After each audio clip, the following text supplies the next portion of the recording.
एक भोंदू रहता था, पर वो इतना सीधा था कि सब प्यार से उसको भोंदू ही बुलाते थे। गायों की सेवा करता था और जिस आश्रम में रहता था वहां के गुरुदेव शाम को प्रवचन करते थे तो सबसे पीछे बैठ के सुनता था। भोंदू को लगता था गुरुजी जो बोल रहे हैं ये बिल्कुल सत्य है, इसमें कोई झूठ नहीं है। एक दिन गुरुजी प्रवचन करते हुए बोले, यमुना के पल्ली पार भांडीर वन में ठाकुर जी गैया चराने आए। भांडीर वन का नाम सुनते भोंदू कान खड़े हो गए। बोले भांडीर वन तो मैं जाता हूं गैया लेके, मुझे तो कभी मिले नहीं वहां पे। अरे मुंह में ही कमी होगी, मुंह में ही सामर्थ्य नहीं होगी उनको देखवे कि मैं ही नहीं देख पाए होंगे, वो तो आते होंगे वहां पे, मुझे ना दिखे होंगे। भोंदू ने पहली बार जिज्ञासा करी, गुरुदेव ठाकुर जी दिखते कैसे हैं? तो गुरुदेव भी हंस गया, अच्छा भोंदू पूछ रहा है, बैठ जाओ बताते हैं। मोर मुकुट पहनते हैं ठाकुर जी, और बोले 2 कान हैं लेकिन कुंडल एक ही पहनते हैं। ठाकुर जी ऐसे पुष्प तोड़ के कान के ऊपर लगा लेते हैं, दोनों कानों में एक ही कुंडल को फेर फेर के पहनते। ठाकुर जी पीली पीताम्बरी, ऐसी ठाकुर जी पीली पहनते, पीली पीताम्बरी। माला कैसी पहनते हैं? ठाकुर जी ऐसी पहनते हैं पूरी पैरों तक जाए। ये देखो गुरु जी कह रहे हैं तो निश्चित है भंडीर वन में आते हैं ठाकुर जी। भोंदू अपनी गैया लेकर के भंडीर वन पहुंच गया। गैया चर रही थी, अब भोंदू ढूंढ रहा है, कभी वृक्ष के नीचे जाके देखे, कभी कहीं देखे, कभी ढूंढे कहीं से चंदन की सुगंधी आ जाए। गुरुजी बता रहे थे उनमें से चंदन की सुगंधी आती है, क्या पता कन्हैया यहीं कहीं हो। इतने भाव से, इतने प्रेम से और इतने भोलेपन से ढूंढने लगा ठाकुर जी को, और ठाकुर जी नहीं मिलते ना तो अपने आप को ही कोसता, मुंह में योग्यता ना होगी यही मारे ना मिल रहे, ठाकुर जी तो यही है। गुरु जी की बात गलत नहीं है, ठाकुर जी तो यही है। उसके उस सहज भाव पर, उसके उस सरल भोंदू पने पर ठाकुर जी रीझ गए। और इतने में ही भोंदू हताश निराश उदास बैठा था, खुद को कोस रहा था, मुंह में योग्यता ना है, मुंह ठाकुर जी मिलना है रहे।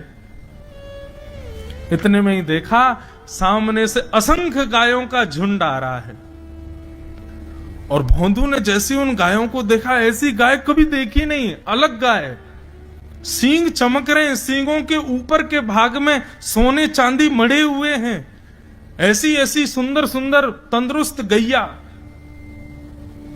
तभी देख रहा है भोंदू पीताम्बरी पहनी है, गले में वैजंती माला धारण की है, सिर पर पाग पहनी है, एक कान में कुंडल है, मंद मंद मुस्कुरा करके दतुइयां दिखा रहे हैं, कटाक्ष नेत्रों से कभी इधर देख रहे हैं कभी उधर देख रहे हैं, अपनी वेणु को कमर में कस करके गैयाओं के गले में गलवैयां डाल करके श्याम सुंदर भोंदू की तरफ चलते भय आ रहे हैं। ये दृश्य देख करके हाथ पांव कांपने लगे भोंदू के। उसको लगा मेरे पास तो आएंगे ही नहीं, है वहीं से मुड़ जाएंगे, अब मैं उनके पास जाके उनको असहज नहीं करूंगा, यहीं से देख लूं, यहीं से प्रणाम कर लूं। लेकिन जैसे जैसे प्रणाम करके ऊपर देखता, ठाकुर जी और पास आ रहे हैं, और पास आ रहे हैं, और पास आ रहे हैं। जैसे ही ठाकुर जी आकर के बैठे, भोंदू के पास शब्द नहीं है, हाथ पैर कंपित हो रहे हैं, उसको सूझ ही नहीं रहा करूं क्या मैं, इनके लिए क्या बिछाऊं, कहां बैठाऊं। ठाकुर जी ने अपने आप ही भोंदू के गले में हाथ डाली, अरे तेरा नाम कहा है? जैसे ही ठाकुर जी ने नाम पूछा, भोंदू अपना ही नाम भूल गया, बोले मुझे याद ही नहीं मेरा नाम क्या है, पर प्रेम से सब लोग मुझे भोंदू बुलाते हैं। अब तो भोंदू नाम सुनते ही ठाकुर जी ताली दे दे के हंसने लगे, तेरा नाम भोंदू है? बोले हाँ मेरा नाम भोंदू है। और ठाकुर जी आपको अच्छा लगो? बोले हाँ बहुत अच्छा लगो। आपको नाम कहा है? ठाकुर जी बोले तुम वो ना जाने? बोले जानू तो ना हूं, लेकिन गुरु जी ने जैसा रूप बताया वैसो ये आपको, तो आप कहीं नंद नंदन तो नहीं हो? ठाकुर जी बोले हाँ मैं नंद नंदन नहीं हूं, यशोदा जी को लाला, नंद जी को लाला। भोंदू बोलो जय हो भगवान, आज आपके दर्शन है गए। गुरु जी और सब बालकन को तो आप शायद रोज ही मिलते होंगे, लेकिन मैं ही अभागो, मोको आप आज ही मिले हो। ठाकुर जी बोले अब चल बात मत बनावे, जल्दी कछु खवा, मुझको भूख लग रही है। भोंदू एक कपड़े में रोटी बांध के उसमें मिर्च और गुड़ रख करके लेके गया।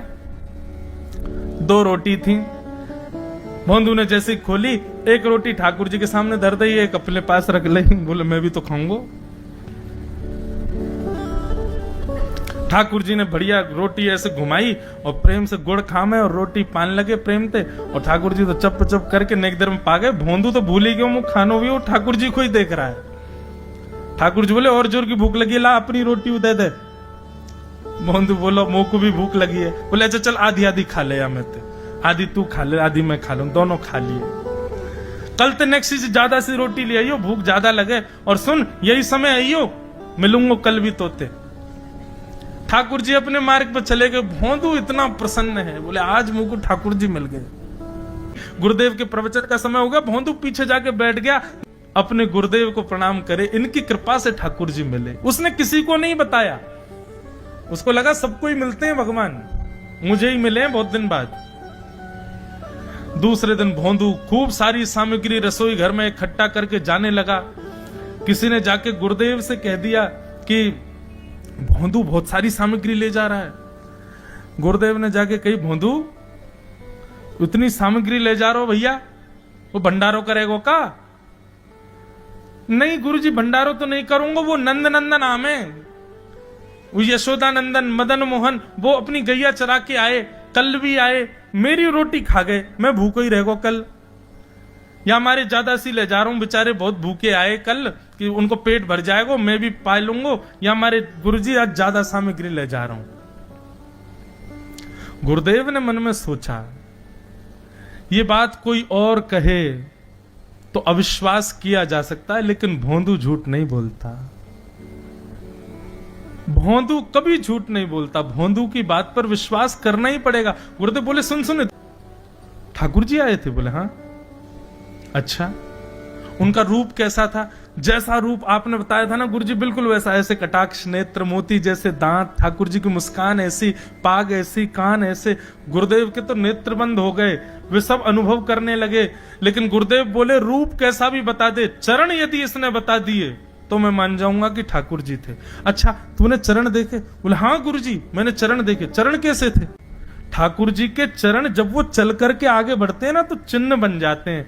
कहीं ध्वजा बनी थी, कहीं शंख बना था, कहीं कुछ बना था, और उनके जो नखून है ना उनमें से ऐसा लगता है मानो जैसे कोमल का पराग हो, कमल का पराग हो। और चरणों का रंग कैसा, जैसे मानो जैसे गुरुदेव कमल होता है ना, कमल की आकृति, ऐसे ठाकुर जी के चरण। जब चरण का यथावत वर्णन भोंदू ने कर दिया, गुरुदेव समझ गए, बोले निश्चित ठाकुर जी आते। नहीं तो भोंदू कहां जाने, इतनी बुद्धि नहीं है उस पे कि वो इतना सब कुछ ढूंढ धाड़ के मुझे बताए।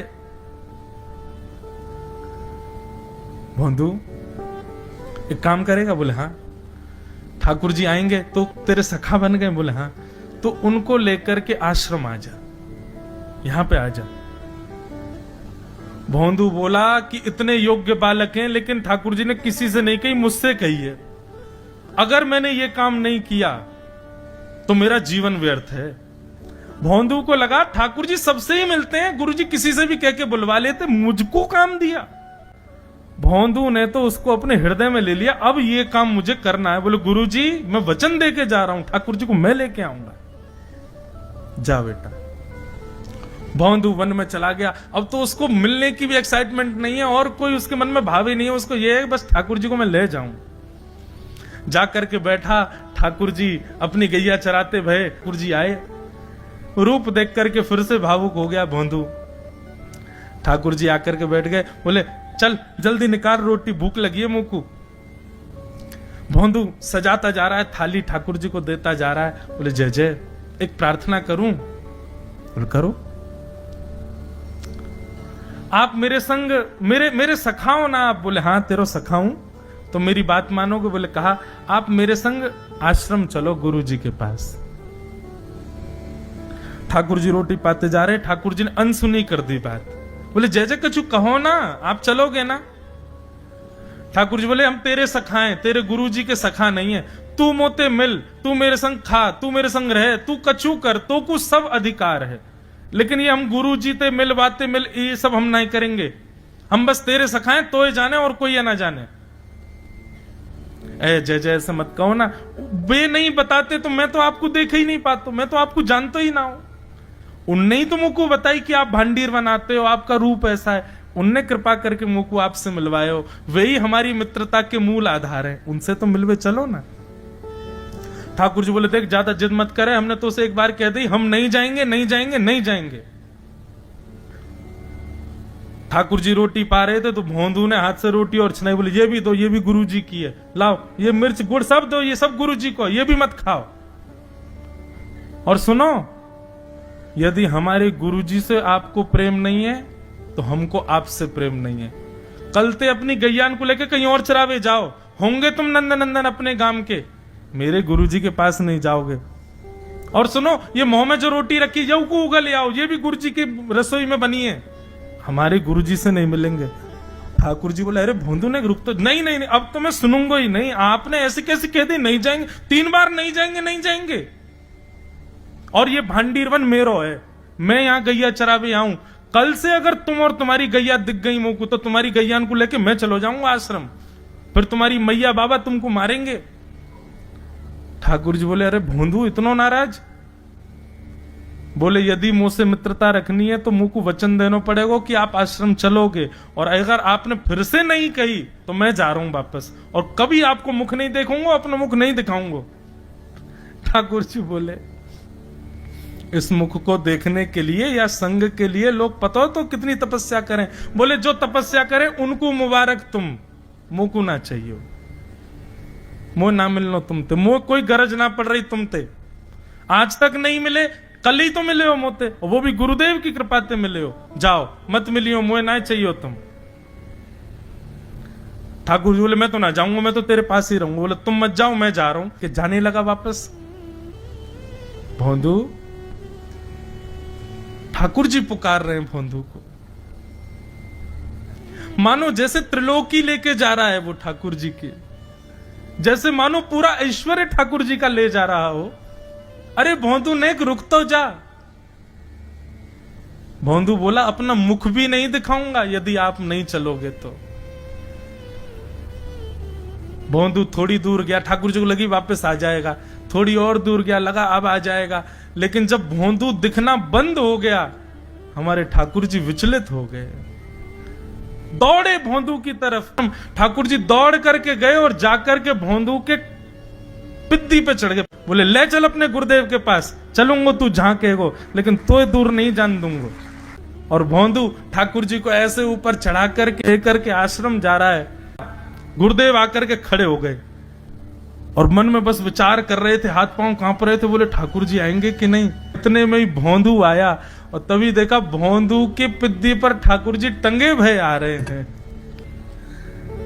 आज गुरुदेव ने जाकर के पहले भोंदू को प्रणाम किया, बोले जय हो, धन्य है तू, इतनी तपस्या की, इतना भजन किया, घर परिवार त्याग दिया, वैराग्य त्याग सब हमारे जीवन में, तब भी ठाकुर जी नहीं मिले।